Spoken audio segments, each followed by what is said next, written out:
11वीं कक्षा की पाठ्यपुस्तक अंतराल से पाठ 3 आप सबके सामने पेश है। पाठ का नाम है आवारा मसीहा और लेखक हैं विष्णु प्रभाकर जी। जैसा कि पिछले भाग में हम उनके विषय में जानकारी ले चुके हैं, एक संक्षिप्त जानकारी ले चुके हैं और यहाँ पर हम पाठ को पढ़ेंगे और समझेंगे।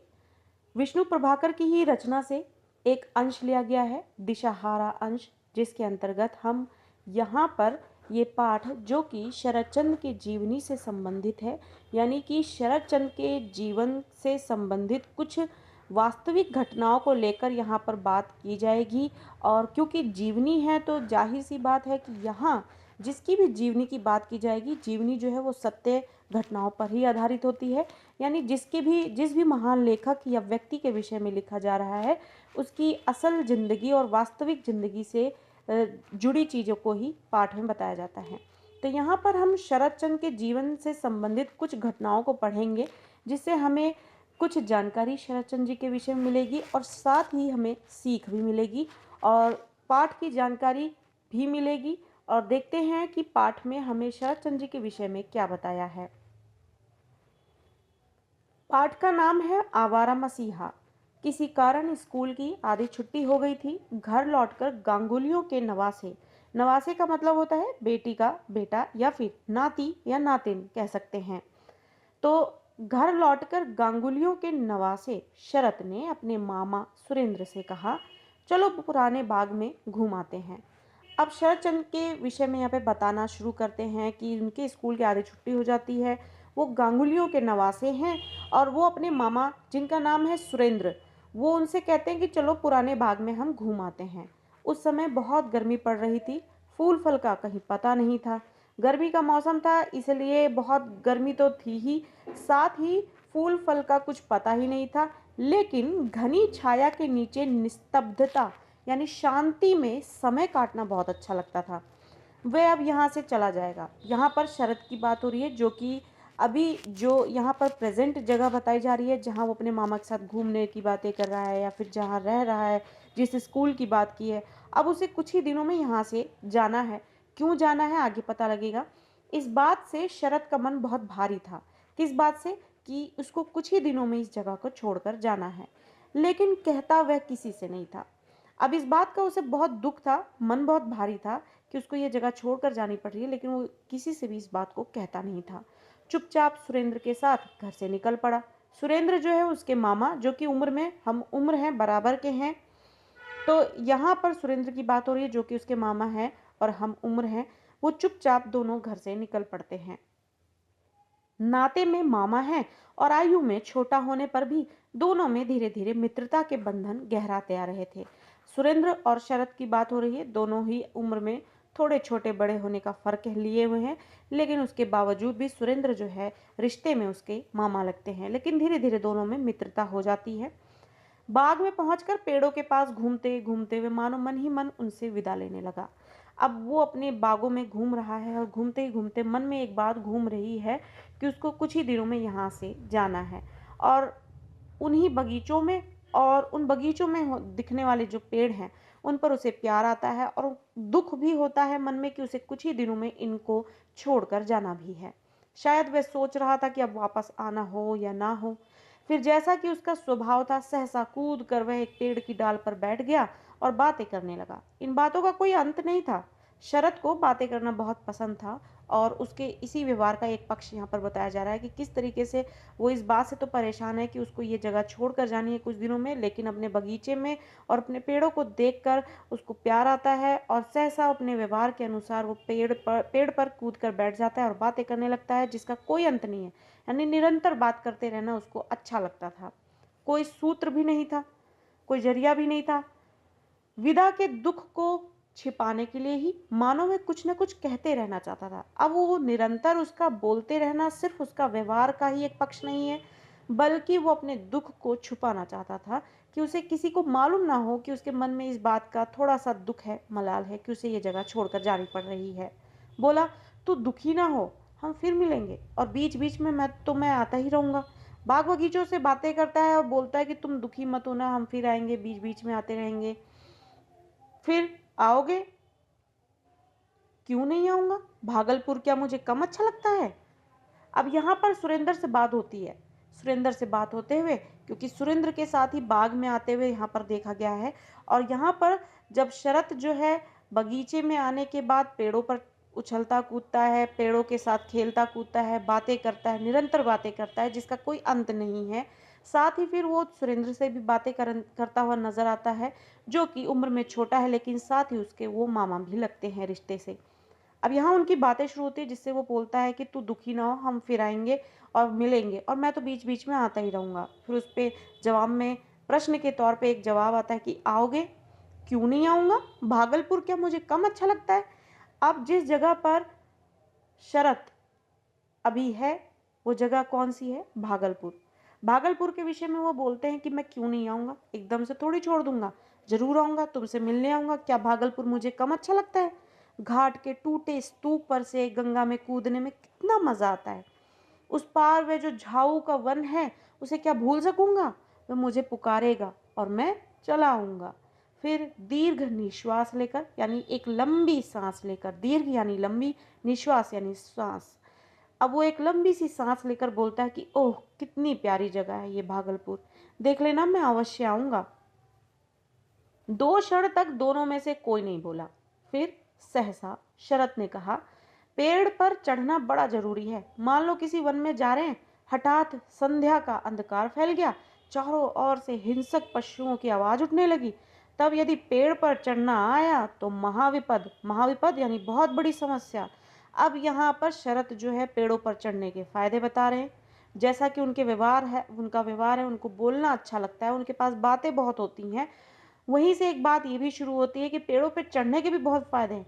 मान लीजिए आपको बागीचे में रुकते हुए संध्या हो गई और अंधकार फैल गया, आप घर नहीं गए, लेकिन चारों ओर से हिंसक पशु आ गए, तो आपको अपने बचाव के लिए पेड़ पर चढ़ना आना बहुत जरूरी है। अगर नहीं आता है तो फिर तो बहुत बड़ी समस्या हो जाएगी।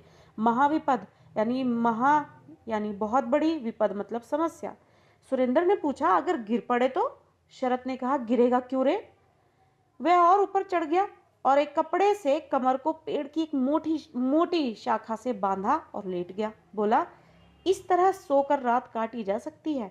और फिर उसके बाद उन्होंने और तरीके सुझाए। शरत ने सुरेंद्र को और तरीके भी सुझाए। जैसा कि शरत से ये पूछा गया कि क्या पेड़ पर फिर चढ़ तो जाएंगे लेकिन पेड़ से गिरेंगे तो नहीं? तो शरत कहता है, गिरेंगे क्यों?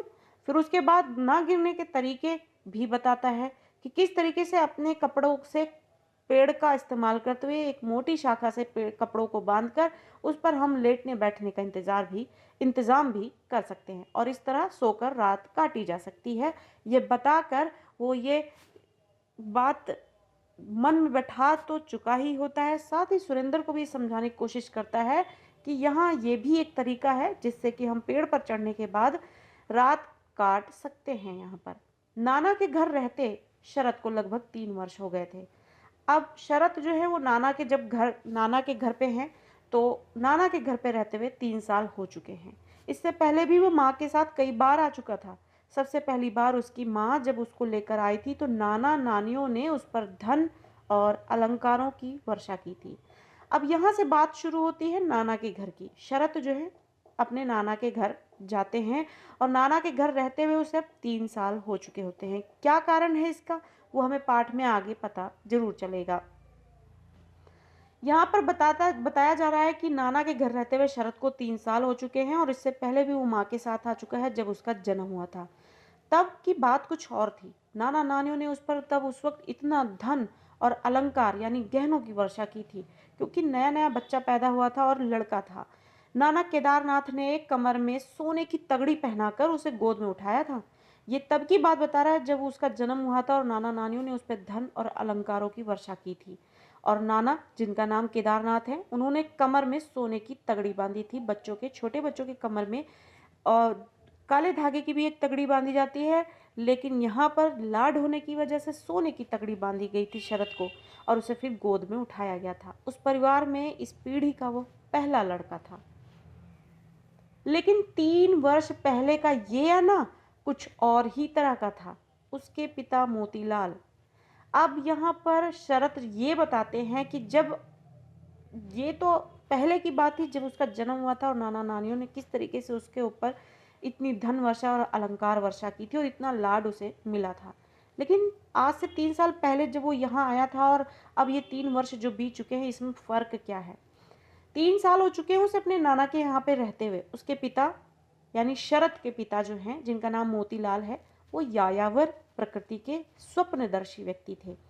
यायावर प्रकृति यानी जो घूमने फिरने का शौक रखता हो व्यवहार से ही, और स्वप्नदर्शी जो बड़े बड़े ख्वाब देखता हो, उस तरीके के व्यक्ति थे शरद के पिता, जिनका नाम मोतीलाल था। वो बहुत ही घूमना पसंद करने वाले और बड़े बड़े सपने देखने वाले व्यक्ति थे। जीविका का कोई भी धंधा उन्हें कभी बांध कर रख नहीं सका, यानी कमाने धमाने की हर एक कोशिश नाकामयाब रही जीवन में उनके, और कोई भी धंधा उनको आज तक बांध कर रख नहीं पाया।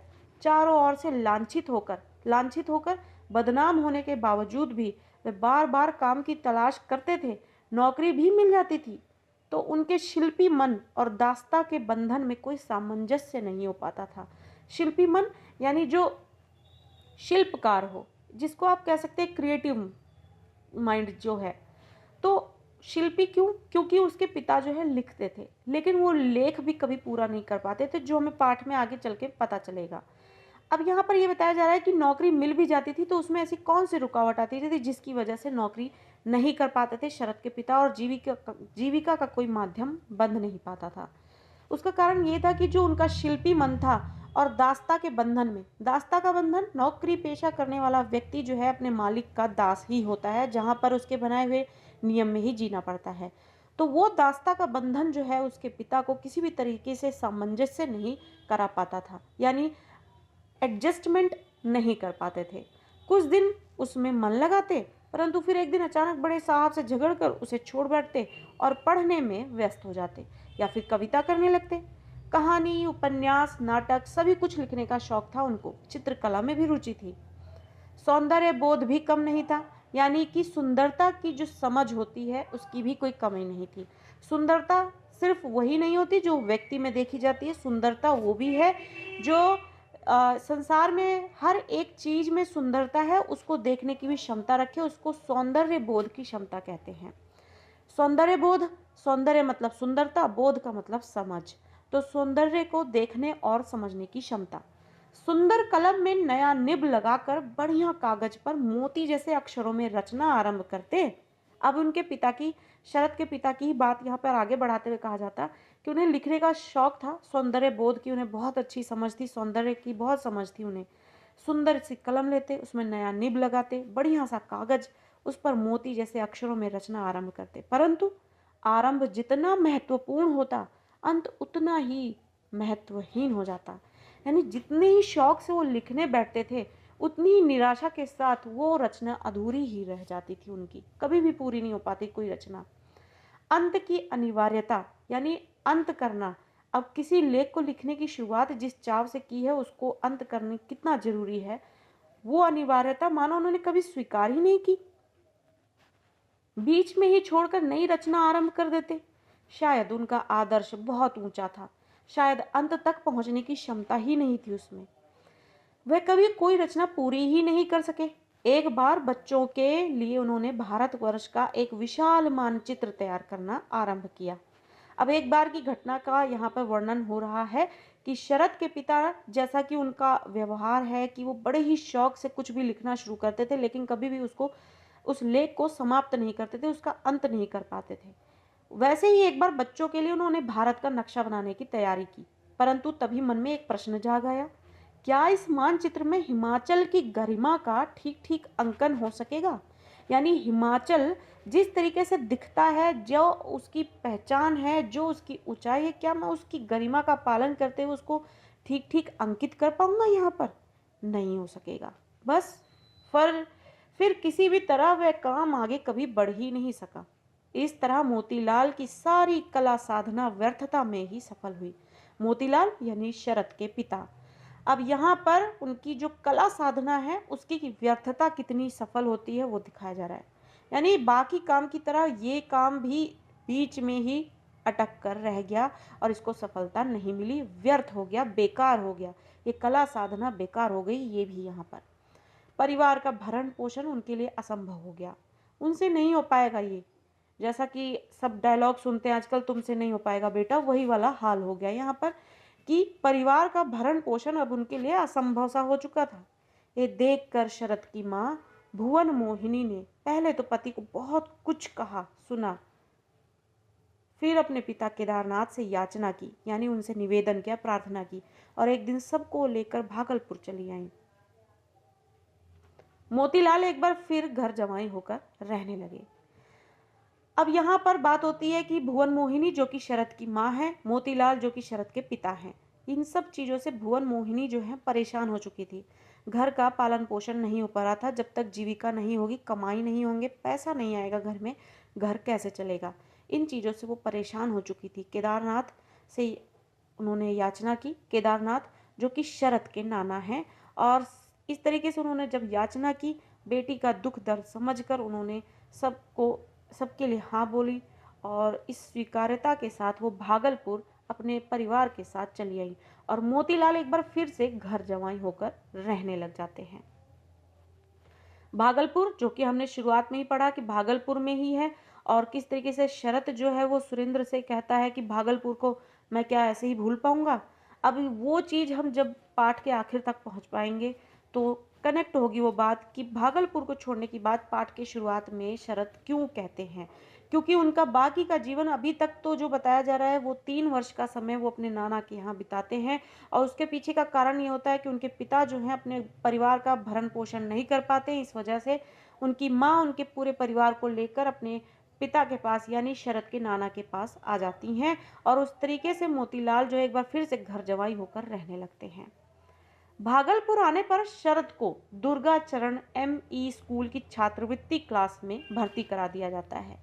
नाना स्कूल के मंत्री थे, इसलिए बालक की शिक्षा दीक्षा कहाँ तक हुई है इसकी किसी ने खोज खबर नहीं ली। यानी जिस स्कूल में एडमिशन हुआ शरद का, उसी स्कूल में उसके नाना मंत्री थे, इसलिए बिना जांच पड़ताल किए कि बच्चे की शिक्षा दीक्षा अभी तक कहाँ हुई है इसकी कोई खोज खबर नहीं ली गई। बच्चे का एडमिशन सफलतापूर्वक वहाँ हो जाता है। अब तक उसने केवल बोधोदय ही पढ़ा था। बोधोदय यानी बोध उदय, समझ की शुरुआत, एक तरीके से आप इस शब्द का अगर हम अर्थ ले तो अभी तक उसने केवल बोधोदय ही पढ़ा था।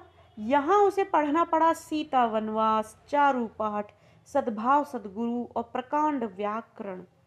यह केवल पढ़ जाना ही नहीं था, बल्कि स्वयं पंडित जी के सामने खड़े होकर प्रतिदिन परीक्षा देना था। इसलिए ये बात निसंकोच कही जा सकती है कि बालक शरद का साहित्य से प्रथम परिचय आंसुओं के माध्यम से हुआ। जहाँ वो अपने घर पर बोधोदय ही से ही अटके रह गए थे, जब नाना के यहाँ वो आए तो साहित्य की इतनी बड़ी पहचान, और वो भी उसकी शुरुआत ही इतनी कठिन कि उस कठिनाई की शुरुआत से ही अंदाजा जा सकता है कि शरद का साहित्य से कितनी बारीकी से पहचान करा दिया गया था बचपन से ही। अब इन पुस्तकों को या फिर इन चीज़ों को जो उन्हें पढ़ने को मिल चुकी थी, जो है सीता वनवास, चारुपाठ, सद्भाव सद्गुरु और प्रकांड व्याकरण, ये सिर्फ पढ़ने नहीं होते थे, इनकी परीक्षाएं भी देनी होती थी प्रतिदिन, वो भी पंडित जी के सामने। इसलिए ये बात निसंकोच कही जा सकती है, बिना किसी शर्म के कही जा सकती है कि बालक शरद जो है उनका साहित्य से प्रथम परिचय आंसुओं के माध्यम से हुआ। इतनी कठिनता, बच्चे का मन लगना या उसको समझ पाना, शौक से उसको पढ़ना बहुत मुश्किल चीज़ है। तो ये बात का निश्चय है कि इसकी शुरुआत आंसुओं से ही हुई होगी। उस समय वह सोच भी नहीं सकता था कि मनुष्य को दुख पहुंचाने के अलावा भी साहित्य का कोई उद्देश्य हो सकता है। यानी जिस वक्त में ये साहित्य पढ़ने की शुरुआत हुई थी, उस वक्त उनको ये उनके जीवन का बोझ समझ में आता था, जिसकी वजह से सिर्फ उनको उससे दुख होता था और आंसू बहते थे। साहित्य की ज़रूरत क्या है, उसकी पहचान क्या है, ये हमारे लिए कितनी ज़रूरी है, तो समय के साथ उनको पता चलता चला गया। इसीलिए बताया जा रहा है कि साहित्य जो है मनुष्य को दुख पहुंचाने के अलावा भी साहित्य का कोई और उद्देश्य भी हो सकता है उसका, ये उनको बाद में पता लगा। लेकिन शीघ्र हुए ये अवश्य समझ गया कि वह क्लास में बहुत पीछे है। ये बात वह सह नहीं सकता था, इसलिए उसने परिश्रम पूर्वक पढ़ना आरंभ कर दिया, और देखते ही देखते बहुतों को पीछे छोड़कर अच्छे बच्चों में गिना जाने लगा। ये बात कि वो क्लास में सबसे पीछे है, वो नहीं सह पा रहा था। इसकी वजह से उसने बहुत परिश्रम किया और अपने आप को इस मुकाम पे ले आया कि अच्छे बच्चों में उसकी कक्षा में गिनती होने लगी। नाना लोग कई भाई थे। नाना लोग जो हैं उनके, वो कई भाई थे, इसलिए उसके पास कई नाना और नानी थे। तो संयुक्त परिवार था। तो नई नाना लोग कई भाई थे और संयुक्त परिवारों में एक साथ रहते थे, इसलिए मामाओं और मौसियों की संख्या काफी थी। उनमें छोटे नाना थे जिनका नाम अघोरनाथ था। उनका बेटा मणिंद्र उसका सहपाठी था। सहपाठी जो कक्षा में साथ में पढ़ता हो। तो कई नाना नानी थे, मौसे मौसिया और मामाओं की भी कोई कमी नहीं थी। और सबसे छोटे नाना थे जिनका नाम अघोरनाथ था। उनका बेटा था मणिंद्र, उनका सहपाठी था वो।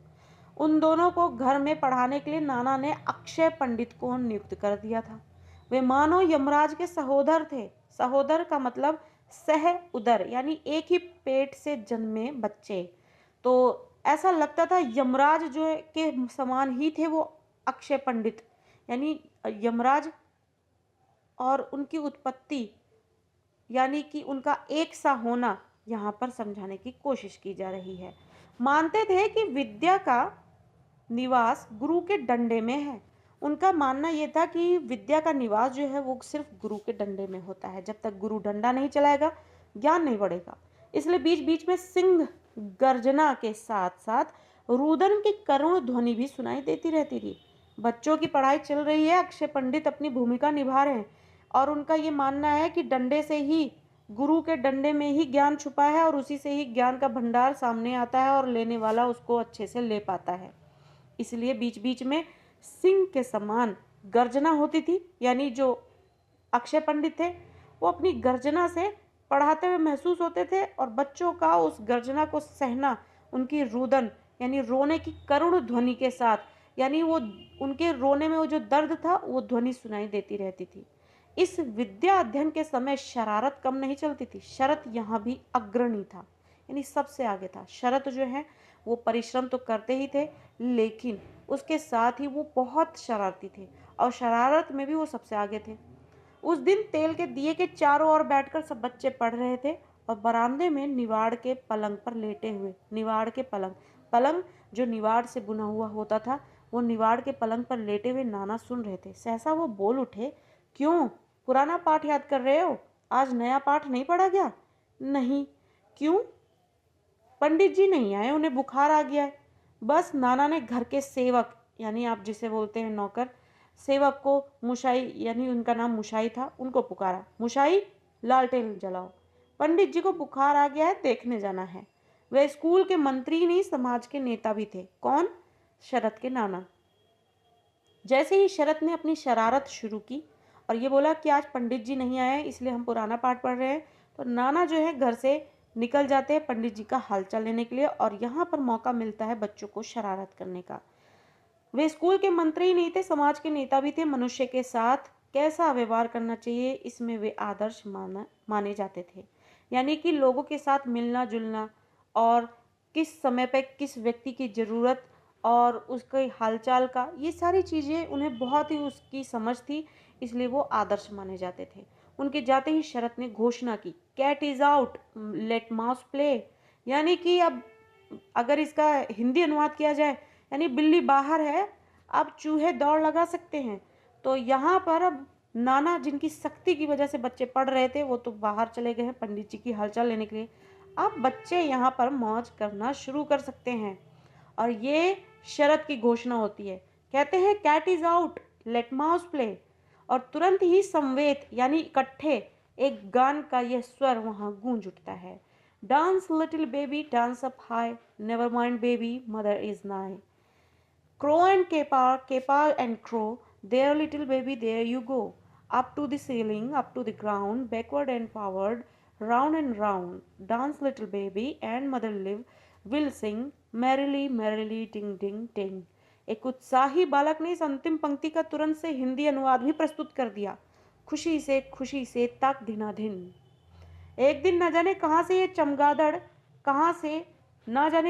एक चमगादड़ बच्चों के सिर पर आकर मंडराने लगा। छोटा मामा देवी सोया पड़ा था। अब यहाँ पे छोटे मामा की बात हो रही है जिनका नाम देवी है, वो सो रहे थे क्योंकि नाना भी सो गए थे।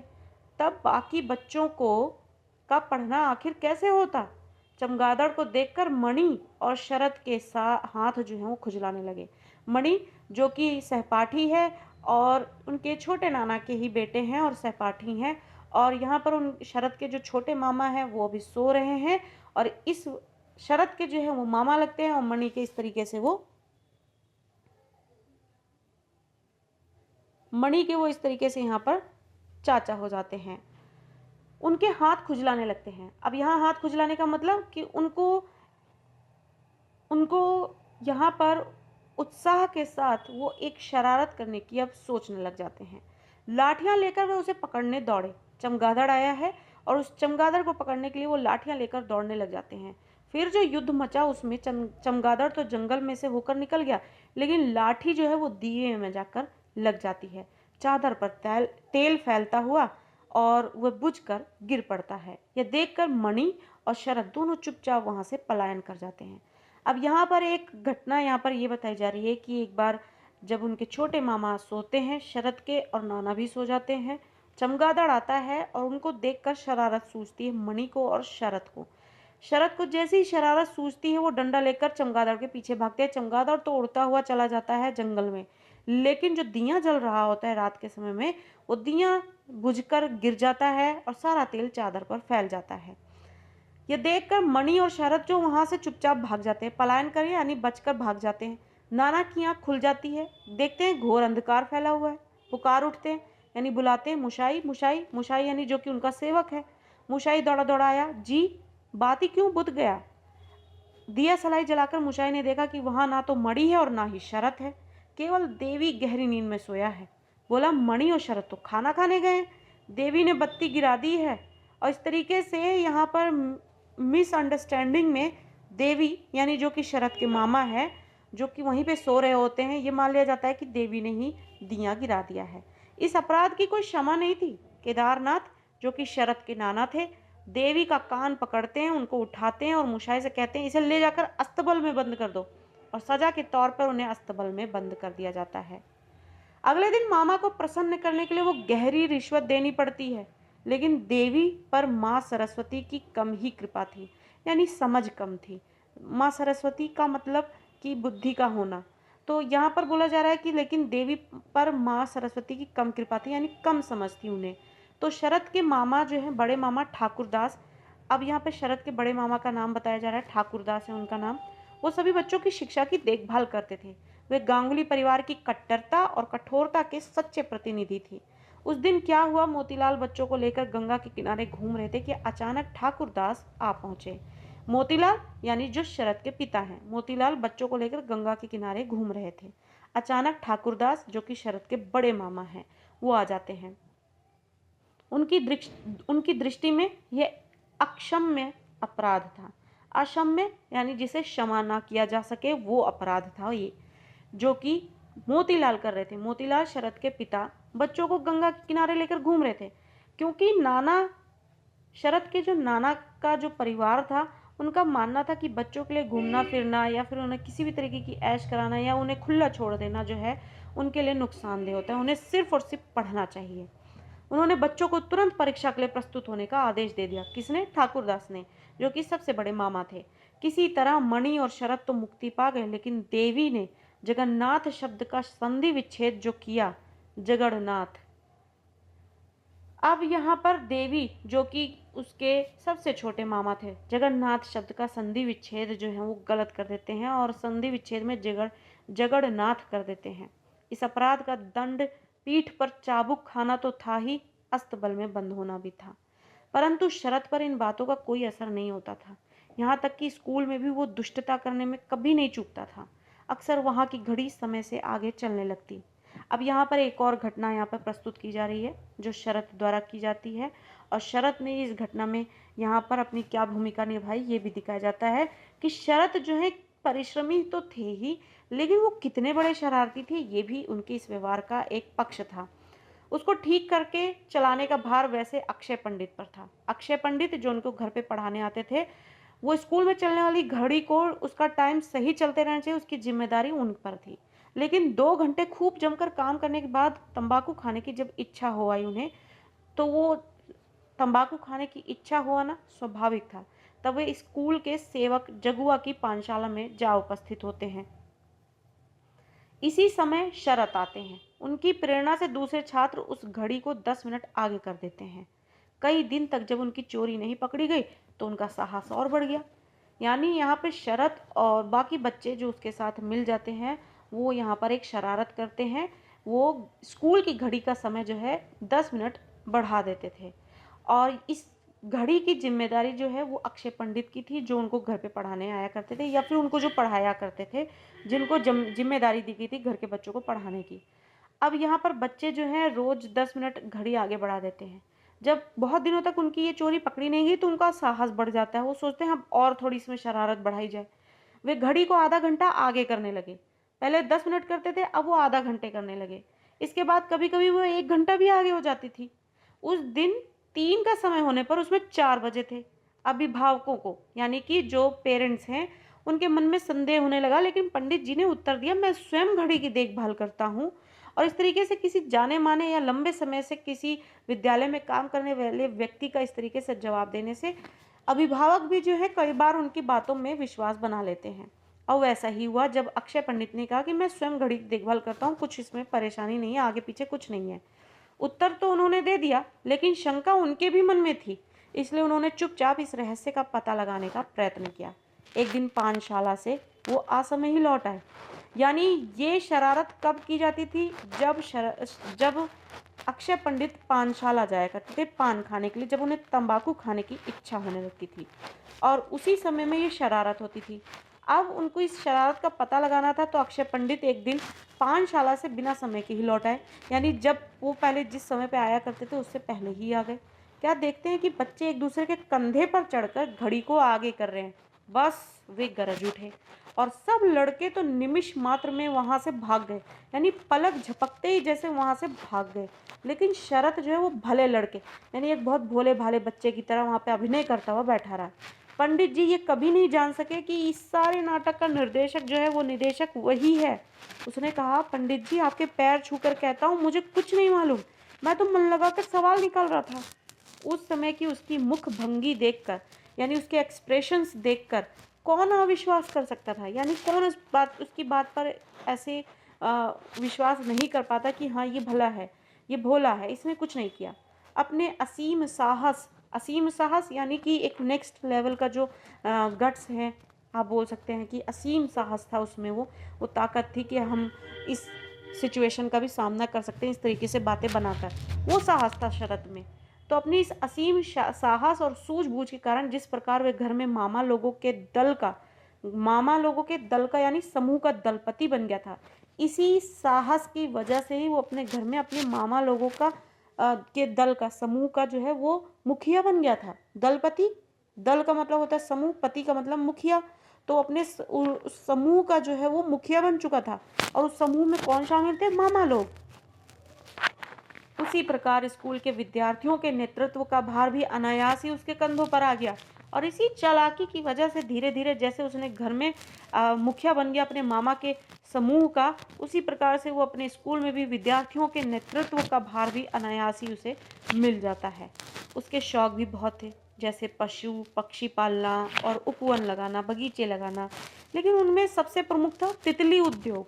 नाना रूप रंग की अनेक तितलियों को उसने काट के बक्स में रखा था। नाना यानी बहुत से प्रकार की रंग बिरंगी तितलियों को उसने काट यानी लकड़ी के एक बक्से में रखा हुआ था। बड़े यत्न से यानी कोशिश से वह उनकी देखभाल करता था। क्यों कोशिश क्यों करनी पड़ती थी? क्योंकि वो नाना के घर में रहता था और नाना को इन सब चीज़ों से नफरत थी कि बच्चों को इन सब चीज़ों में नहीं उलझना चाहिए। उनके जीवन का एक ही उद्देश्य है, सिर्फ पढ़ाई करना। उनकी रुचि के अनुसार भोजन की वो व्यवस्था भी होती थी। उनके युद्ध का प्रदर्शन भी होता था। उसी प्रदर्शन के कारण उसके सभी साथी उसकी सहायता करके अपने को धन्य मानते थे। उनमें न केवल परिवार के या दूसरे बड़े घरों के बालक भी थे, बल्कि घर के नौकरों के बच्चे भी थे। उनके साथ किसी प्रकार का भेदभाव नहीं किया जाता था।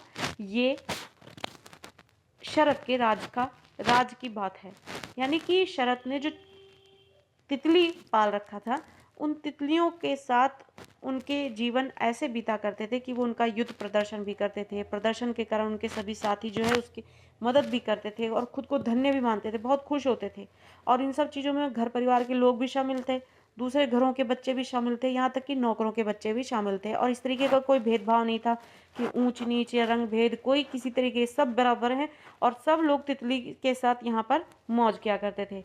ये बच्चे भी उसे प्रसन्न करके अपने को कृतार्थ, यानी अपने आप को अच्छा संतुष्ट महसूस कराते थे कि हमने भी कुछ अच्छा काम किया है, कृतार्थ अनुभव करते थे, यानी अपने को संतुष्ट महसूस कराते थे कि हमने भी कुछ अच्छा काम किया है।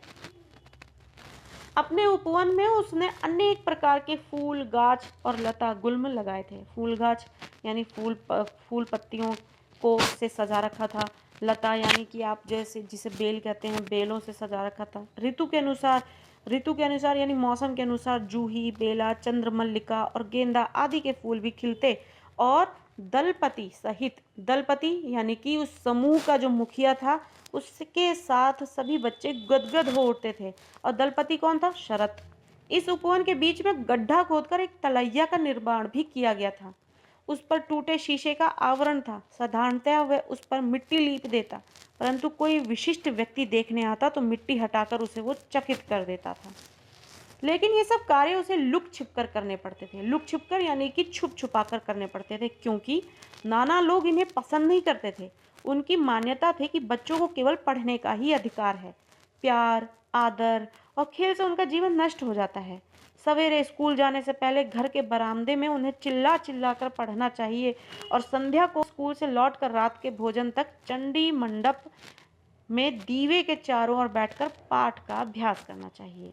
तो ये नाना के घर के लोगों की मान्यता थी कि बच्चों को सिर्फ और सिर्फ पढ़ाई में ध्यान देना चाहिए। और उनका जीवन का नियम भी तय था कि उनके जीवन का नियम क्या होना चाहिए कि सुबह स्कूल जाने से पहले घर के बरामदे में चिल्ला चिल्ला कर पढ़ाई करें, फिर शाम को जब स्कूल से लौट कर आए तो वो भोजन करने के बाद फिर दिए के पास बैठकर चारों ओर बैठकर पढ़ाई करें, उसका अभ्यास करें। यही जनों की प्रीति पाने का गुण था, यानी कि हमें हमारे गुरुओं से प्यार मिल सके, ये उनके गुण थे, तरीके थे। जो नियम तोड़ता था उसे आयु के अनुसार दंड दिया जाता था। यानी नाना के घर में बच्चे, जो भी बच्चे नियम तोड़ते थे, उनकी क्या उम्र है उस उम्र के अनुसार उन्हें दंड दे दिया जाता था। कोई नहीं जानता था कि ना जाने कब किसको घंटों तक एक पैर पर खड़े होकर आंसू बहाने पड़े। इस अनुशासन के बीच खेलने का अवकाश पाना बड़ा ही कठिन था, परंतु आंखों में धूल झोंकने की कला में शरत जो है वो निष्णात था। बहुत तेज था शरत, शरारत करने में भी और आंखों में धूल झोंकने में भी।